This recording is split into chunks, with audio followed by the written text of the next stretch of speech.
ശിഹാബ് തങ്ങളെ കാണുകയോ കേൾക്കുകയോ ചെയ്യാത്ത നാളെ വരാനിരിക്കുന്ന തലമുറ ഏതോ ഒരു കാരുണ്യവാൻ ഈ വഴിക്ക് കടന്നുപോയിട്ടുണ്ട് എന്നോർത്തുകൊണ്ട് ആ പാദങ്ങളിൽ നിന്ന് അടർന്നു വീണ പനിനീർപ്പൂ ദളങ്ങളെ നോക്കി അത്ഭുതം കൂറും എന്ന കാര്യത്തിലും നമുക്ക് സംശയമില്ല. വഴിയിൽ ചെതറിക്കിടക്കുന്ന പനിനീർപ്പൂ ദളങ്ങളെ കണ്ട് കൗതുകത്തോടെ ആരോ ചോദിച്ചു, എങ്ങനെ ഇത്രയേറെ പനിനീർപ്പൂക്കൾ ഇവിടെ ചെതറിക്കിടക്കുന്നു? അപ്പോൾ കവി പറഞ്ഞു,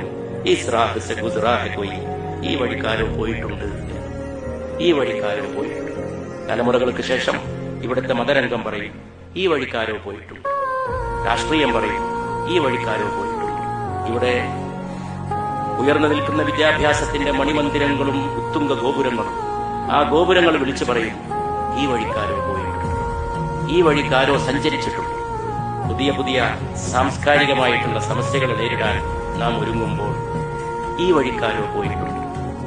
ദുരന്തങ്ങളെ നേരിടാൻ, നമ്മുടെ കാലഘട്ടത്തിലെ ദുരന്തങ്ങളെ നേരിടാൻ ആദരണീയനായ സയ്യിദ് സാദിഖ് അലി ശിഹാബ് തങ്ങളും അഭിവന്ദനായ കുഞ്ഞാലിക്കുട്ടി സാഹിബും നമ്മുടെ നേതാക്കന്മാർ വയനാടിലടക്കം നടക്കുന്ന പ്രവർത്തനങ്ങൾ, ആ പ്രവർത്തനങ്ങളൊക്കെ കാണുമ്പോഴും അത് അനുഭവിക്കുമ്പോഴും ദുരിതബാധിതർ പറയും, ഈ വഴിക്കാരോ പോയിട്ടുണ്ട്, ഈ വഴിക്കാരോ സഞ്ചരിച്ചിട്ടുണ്ട്.